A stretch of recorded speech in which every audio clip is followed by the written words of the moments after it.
जुम्मन शेख और अलगू चौधरी में गाढ़ी मित्रता थी। सांझे में खेती होती थी, कुछ लेन देन में भी साझा था। एक को दूसरे पर अटल विश्वास था। जुम्मन जब हज करने गए थे तब अपना घर अलगू को सौंप गए थे, और अलगू जब कभी बाहर जाते तो जुम्मन पर अपना घर छोड़ देते थे। उनमें न खान पान का व्यवहार था, न धर्म का नाता, केवल विचार मिलते थे। मित्रता का मूल मंत्र भी यही है। इस मित्रता का जन्म उसी समय हुआ जब दोनों मित्र बालक ही थे और जुम्मन के पूज्य पिता जुमराती उन्हें शिक्षा प्रदान करते थे। अलगू ने गुरुजी की बहुत सेवा की थी, खूब रकाबियां मांजी, खूब प्याले धोए। उनका हुक्का एक क्षण के लिए भी विश्राम न लेने पाता था, क्योंकि प्रत्येक चिलम अलगू को आधा घंटे तक किताबों से अलग कर देती थी।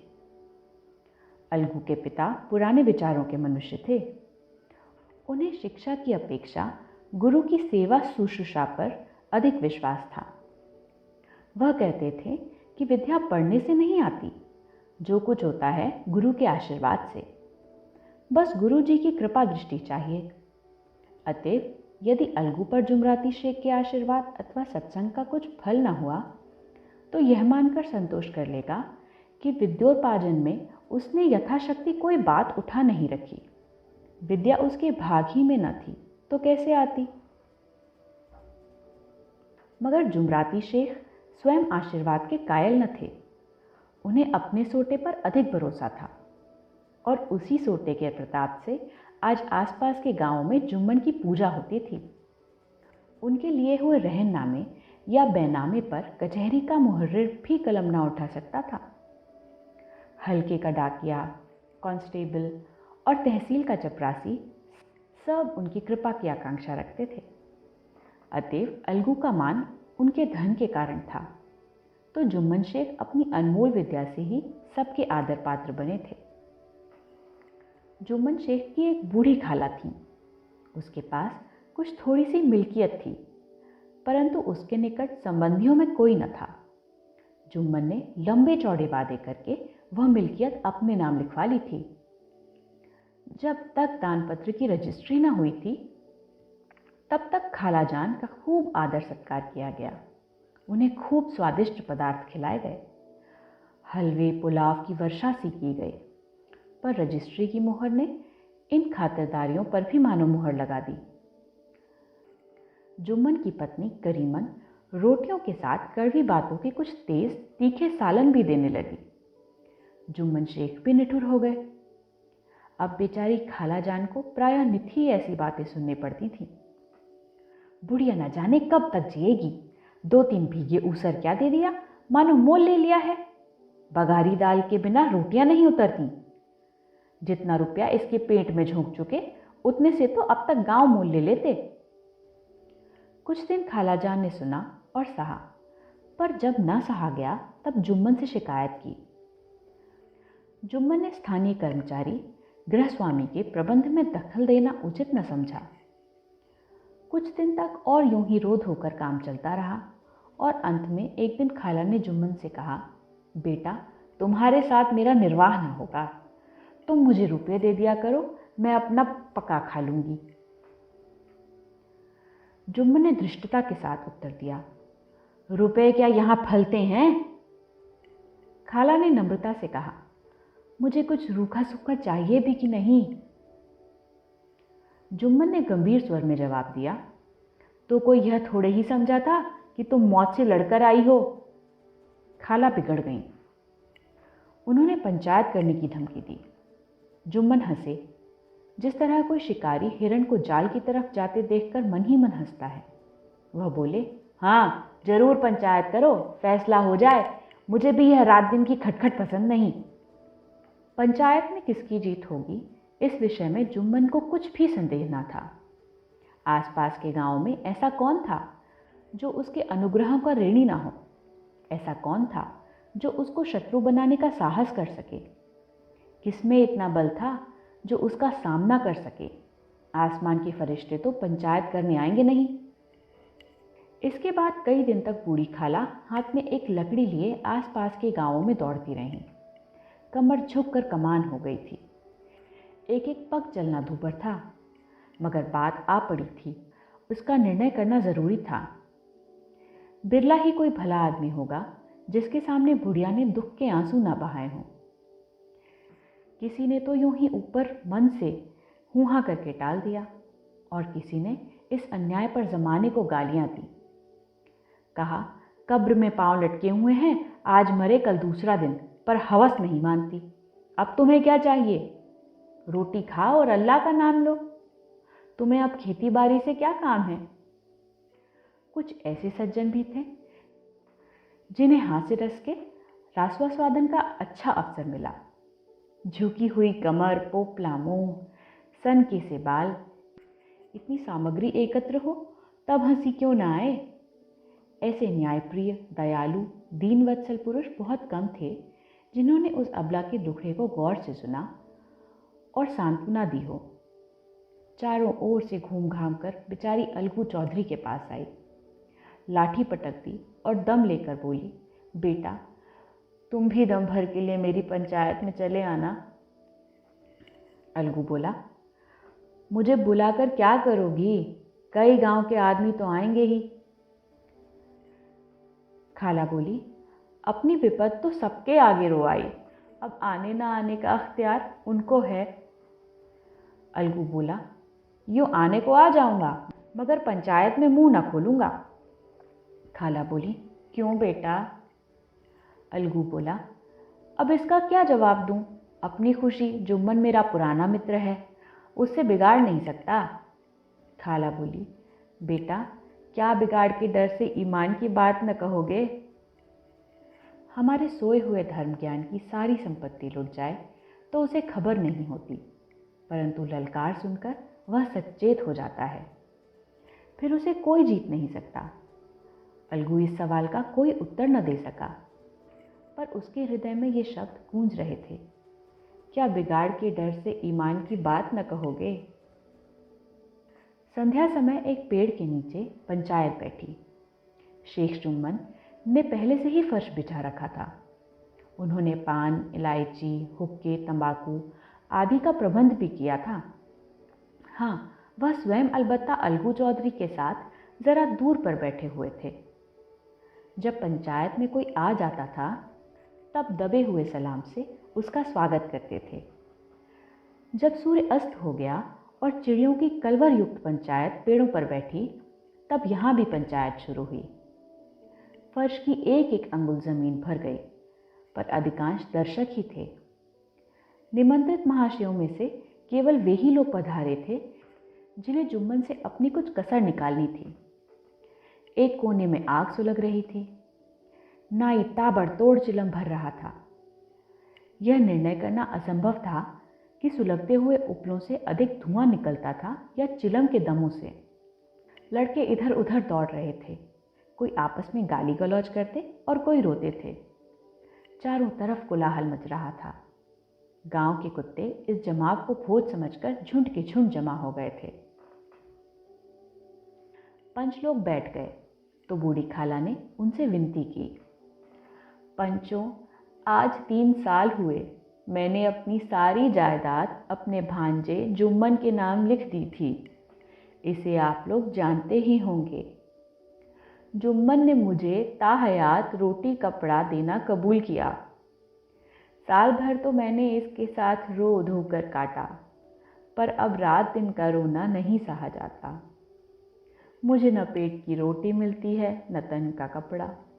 बेकस बेवा हूँ, कचहरी दरबार नहीं कर सकती। तुम्हारे सिवा और किसको अपना दुख सुनाऊं? तुम लोग जो राह निकाल दो उसी राह पर चलूं। अगर मुझ में कोई ऐब देखो तो मेरे मुंह पर थप्पड़ मारो, जुम्मन में बुराई देखो तो उसे समझाओ। क्यों एक बेकस की आह लेता है? मैं पंचों का हुक्म सिर माथे पर चढ़ाऊंगी।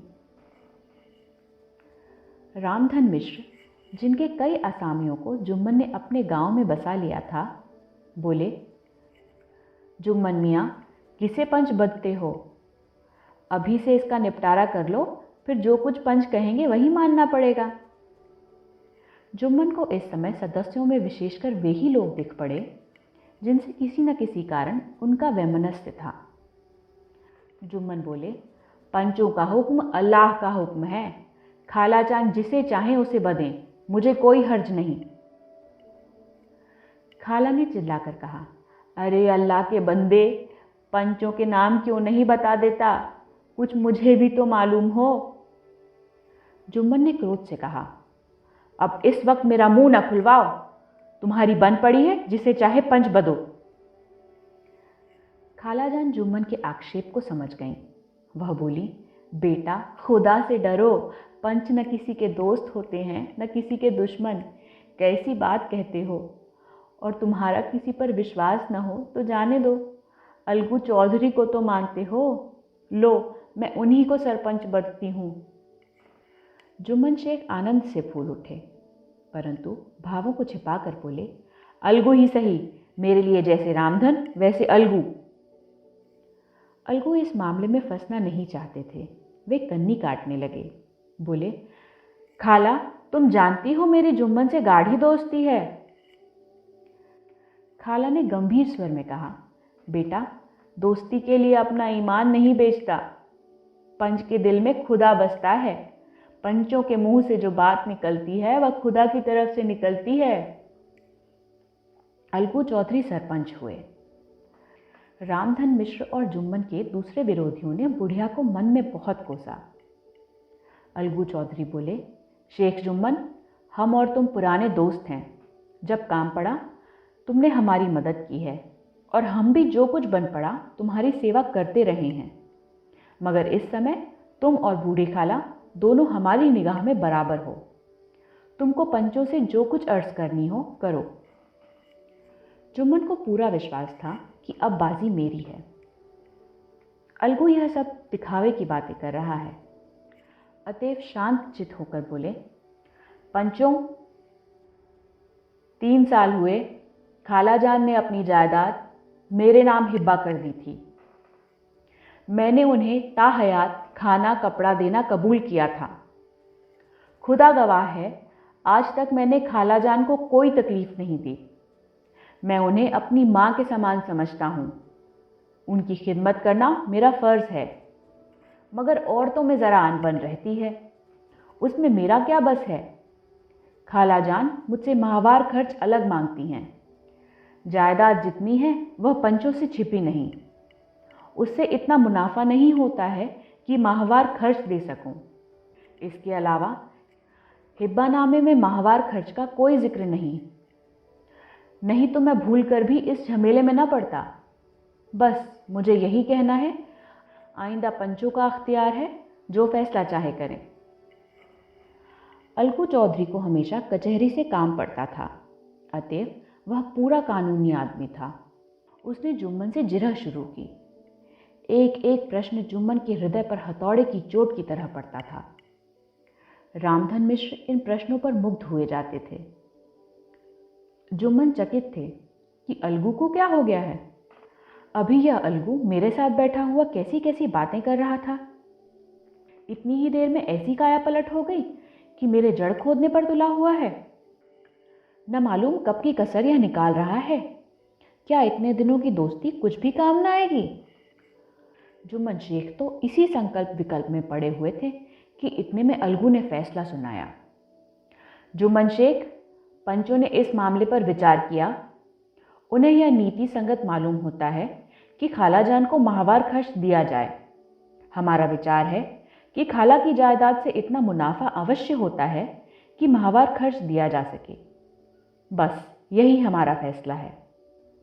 अगर जुम्मन को खर्च देना मंजूर न हो तो हिब्बानामा रद्द समझा जाए। यह फैसला सुनते ही जुम्मन सन्नाटे में आ गए। जो अपना मित्र हो वह शत्रु का व्यवहार करे और गले पर छुरी फेरे, इसे समय के हेर फेर के सिवा और क्या कहें। जिस पर पूरा भरोसा था उसने समय पड़ने पर धोखा दिया। ऐसे ही अवसरों पर झूठे सच्चे मित्रों की परीक्षा की जाती है। यही कलयुग की दोस्ती है। अगर लोग ऐसे कपटी धोखेबाज न होते तो देश में आपत्तियों का प्रकोप क्यों होता। यह हैजा, प्लेग आदि व्याधियां दुष्कर्मों के ही दंड हैं। मगर रामधन मिश्र और अन्य पंच अलगू चौधरी की इस नीति परायणता की प्रशंसा जी खोल कर रहे थे। वे कहते थे, इसका नाम पंचायत है, दूध का दूध और पानी का पानी कर दिया। दोस्ती दोस्ती की जगह है, किंतु धर्म का पालन करना मुख्य है। ऐसे ही सत्यवादियों के बल पर पृथ्वी ठहरी है, नहीं तो वह कब की रसातल को चली जाती। इस फैसले ने अलगू और जुम्मन की दोस्ती की जड़ हिला दी। अब वे साथ साथ बातें करते दिखाई नहीं देते। इतना पुराना मित्रता रूपी वृक्ष सत्य का एक झोंका भी ना सह सका। सचमुच वह बालू की ही जमीन पर खड़ा था। उसमें अब शिष्टाचार का अधिक व्यवहार होने लगा। एक दूसरे की आवभगत ज्यादा करने लगे। वे मिलते जुलते थे, मगर उसी तरह जैसे तलवार से ढाल मिलती है। जुम्मन के चित्त में मित्र की कुटिलता आठों पहर खटका करती थी। उसे हर घड़ी यही चिंता रहती थी कि किसी तरह बदला लेने का अवसर मिले। अच्छे कामों की सिद्धि में बड़ी देर लगती है, पर बुरे कामों की सिद्धि में यह बात नहीं होती।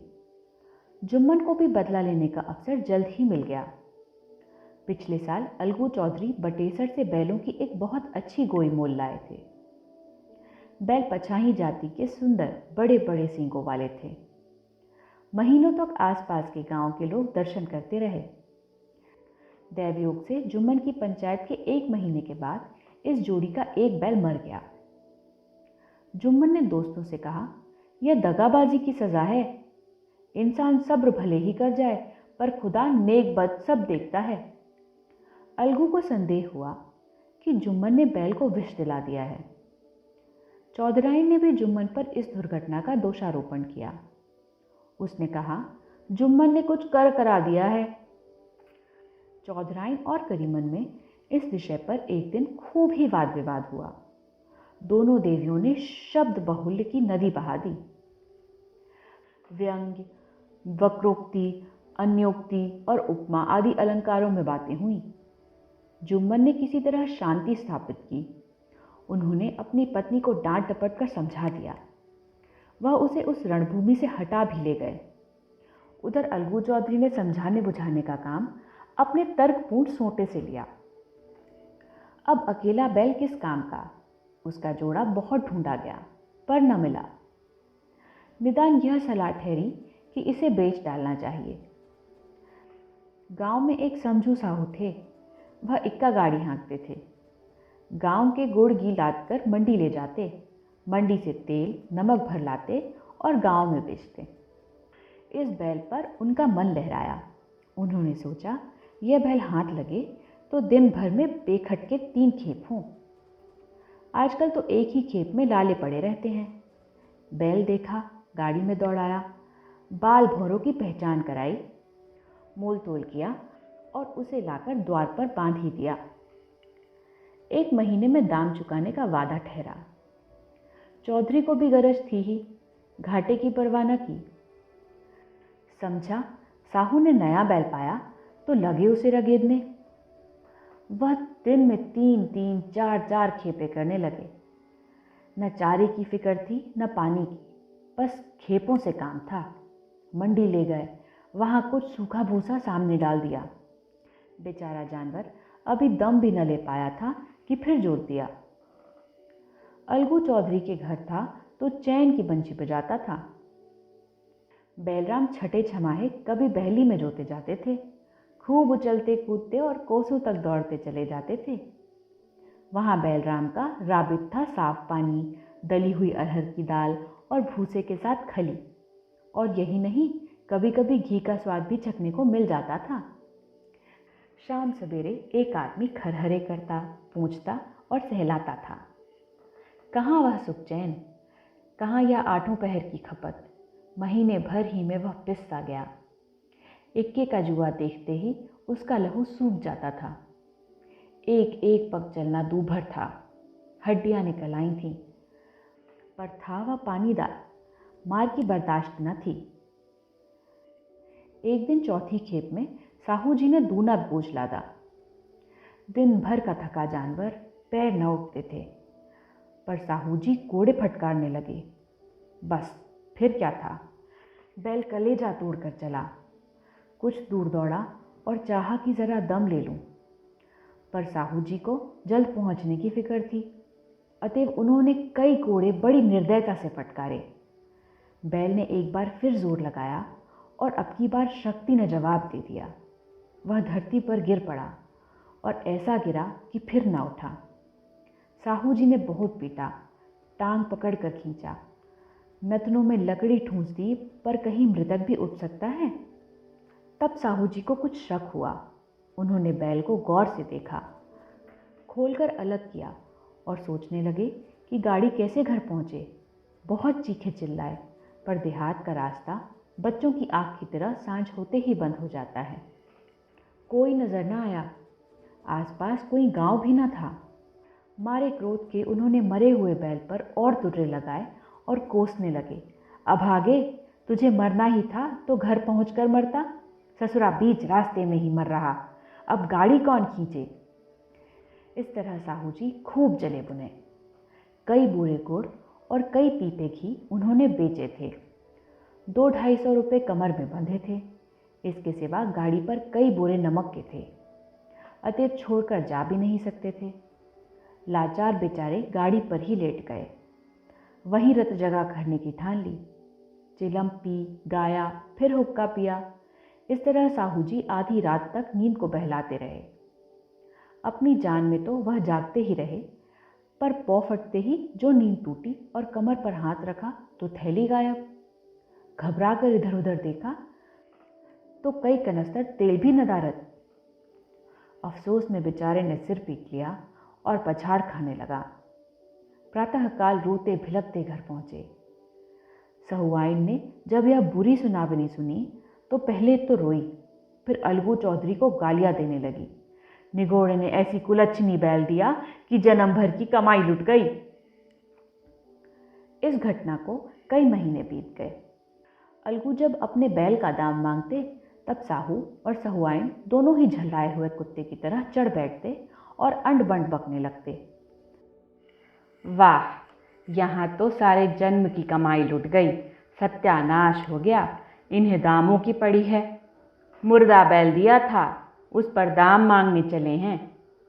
आंखों में धूल झोंक दी, सत्यानाशी बैल गले बांध दिया। हमें निरा पोंगा ही समझ लिया है। हम भी बनिए के बच्चे हैं, ऐसे बुद्धू कहीं और होंगे। पहले जाकर किसी गड्ढे में मुंह धो आओ, तब दाम लेना। न जी मानता हो तो हमारा बैल खोल ले जाओ, महीना भर के बदले 2 महीना जोत लो, और क्या लोगे। चौधरी के अशुभ चिंतकों की कमी न थी। ऐसे अवसरों पर वे भी एकत्र हो जाते और साहू जी के बर्राने की पुष्टि करते। परंतु 150 रुपये से इस तरह हाथ धो लेना आसान न था। एक बार वह भी गर्म पड़े।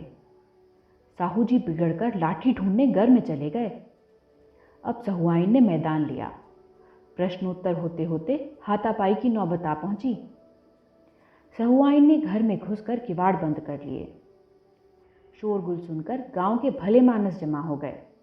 उन्होंने दोनों को समझाया, साहू जी को दिलासा देकर घर से निकाला। वह परामर्श देने लगे कि इस तरह से काम न चलेगा, पंचायत कर लो, जब कुछ तय हो जाए उसे स्वीकार कर लो। साहू जी राजी हो गए। अलगू ने भी हामी भर ली। पंचायत की तैयारियां होने लगी। दोनों पक्षों ने अपने अपने दल बनाने शुरू किए। इसके बाद तीसरे दिन उसी वृक्ष के नीचे पंचायत बैठी। वही संध्या का समय था। खेतों में कौवे पंचायत कर रहे थे।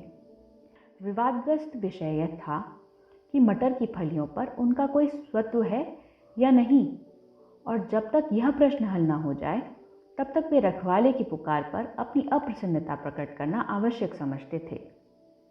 पेड़ की डालियों पर बैठी शुक मंडली में यह प्रश्न छिड़ा हुआ था कि मनुष्यों को उन्हें बेमुरव्वत कहने का क्या अधिकार है, जब उन्हें स्वयं अपने मित्रों से दगा करने की भी संकोच नहीं होता।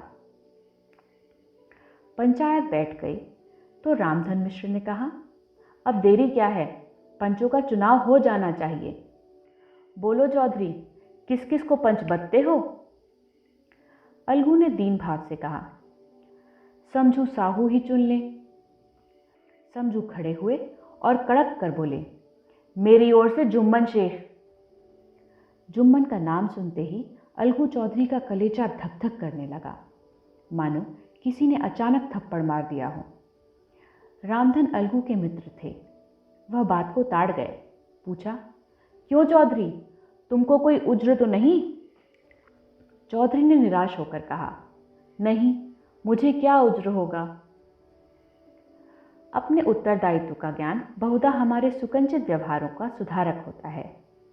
जब हम राह भूल कर भटकने लगते हैं, तब यही ज्ञान हमारा विश्वसनीय पथ प्रदर्शक बन जाता है। पत्र संपादक अपनी शांति कुटी में बैठा हुआ कितनी धृष्टता और स्वतंत्रता के साथ अपनी प्रबल लेखनी से मंत्रिमंडल पर आक्रमण करता है, परंतु ऐसे अवसर आते हैं जब वह स्वयं मंत्रिमंडल में सम्मिलित होता है। मंडल के भवन में पग धरते ही उसकी लेखनी कितनी मर्मज्ञ, कितनी विचारशील, कितनी न्यायपरायण हो जाती है। इसका कारण उत्तरदायित्व का ज्ञान है। नवयुवक युवावस्था में कितना उद्दंड रहता है। माता पिता उसकी ओर से कितने चिंतित रहते हैं। वे उसे कुल कलंक समझते हैं, परंतु थोड़े ही समय में परिवार का बोझ सिर पर पड़ते ही वह अव्यवस्थित चित्त उन्मत्त युवक कितना धैर्यशील, कैसा शांत चित्त हो जाता है। यह भी उत्तरदायित्व के ज्ञान का फल है। जुम्मन शेख के मन में भी सरपंच का उच्च स्थान ग्रहण करते ही अपनी जिम्मेदारी का भाव पैदा हुआ। उसने सोचा, मैं इस वक्त न्याय और धर्म के सर्वोच्च आसन पर बैठा हुआ हूँ। मेरे मुंह से इस समय जो कुछ निकलेगा वह देववाणी के सदृश है, और देववाणी में मेरे मनोविकारों का कदापि समावेश न होना चाहिए। मुझे सत्य से जौभर भी टलना उचित नहीं। पंचों ने दोनों पक्षों से सवाल जवाब करने शुरू किए। बहुत देर तक दोनों दल अपने अपने पक्ष का समर्थन करते रहे। इस विषय में तो सब सहमत थे कि समझू को बैल का मूल्य देना चाहिए, परंतु दो महाशय इस कारण रियायत करना चाहते थे कि बैल के मर जाने से समझू को हानि हुई। इसके प्रतिकूल दो सभ्य मूल के अतिरिक्त समझू को दंड भी देना चाहते थे, जिससे फिर किसी को पशुओं के साथ ऐसी निर्दयता करने का साहस न हो। अंत में जुम्मन ने फैसला सुनाया, अलगू चौधरी और समझू साहू, पंचों ने तुम्हारे मामले पर अच्छी तरह विचार किया। समझू को उचित है कि बैल का पूरा दाम दें। जिस वक्त उन्होंने बैल लिया उसे कोई बीमारी न थी। अगर उसी समय दाम दे दिए जाते तो आज समझू उसे फेर लेने का आग्रह न करते। बैल की मृत्यु केवल इस कारण हुई कि उससे बड़ा कठिन परिश्रम लिया गया और उसके दाने चारे का कोई अच्छा प्रबंध न किया गया। रामधन मिश्र बोले, समझू ने बैल को जानबूझकर मारा है, अतएव उससे दंड लेना चाहिए। जुम्मन बोले, यह दूसरा सवाल है, हमको इससे कोई मतलब नहीं। झगड़ू साहू ने कहा, समझू के साथ कुछ रियायत होनी चाहिए। जुम्मन बोले, यह अलगू चौधरी की इच्छा पर निर्भर है। यह रियायत करे तो उनकी भलमनसी। अलगू चौधरी फूले न समाये, उठ खड़े हुए और जोर से बोले, पंच परमेश्वर की जय। इसके साथ ही चारों ओर से प्रतिध्वनि हुई, पंच परमेश्वर की जय। प्रत्येक मनुष्य जुम्मन की नीति को सराहता था। इसे कहते हैं न्याय। यह मनुष्य का काम नहीं, पंच में परमेश्वर वास करते हैं, यह उन्हीं की महिमा है। पंच के सामने खोटे को कौन खरा कह सकता है। थोड़ी देर बाद जुम्मन अलगू के पास आए और उनके गले लिपट कर बोले, भैया, जब से तुमने मेरी पंचायत की तब से मैं तुम्हारा प्राणघातक शत्रु बन गया था, पर आज मुझे ज्ञात हुआ कि पंच के पद पर बैठकर न कोई किसी का दोस्त होता है न दुश्मन। न्याय के सिवा उसे और कुछ नहीं सूझता। आज मुझे विश्वास हो गया कि पंच की ज़बान से खुदा बोलता है। अलगू रोने लगे। इस बानी से दोनों के दिलों का मैल धुल गया। मित्रता की मुरझाई हुई लता फिर हरी हो गई।